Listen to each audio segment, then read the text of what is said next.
can see the suffering of South Sudan in the face of Nial Cholichmon, a widow and mother of 4. The country is suffering its highest levels of food insecurity since it declared its independence a decade ago, with many areas cut off from outside resources and 6 regions at risk of famine. Added to these problems has been a series of tragic floods. I was desperate when the floods came. No one helped me. My husband was killed in the fighting. Everyone in the area fled and I was left alone with my children, but I chose to stay behind. The fear of being homeless and my children having to beg for food was greater than my fear of the floods.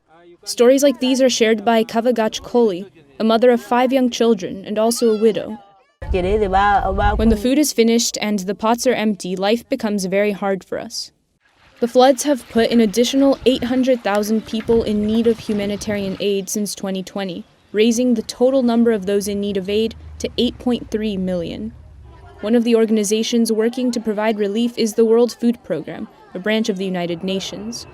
This village of about 8,000 people wouldn't survive if it weren't for the World Food Program.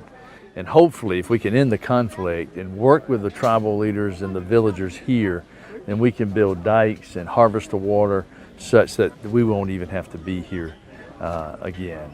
But right now, it's barely surviving. If we weren't here, there's no doubt that people would be dying. There'd be famine right now.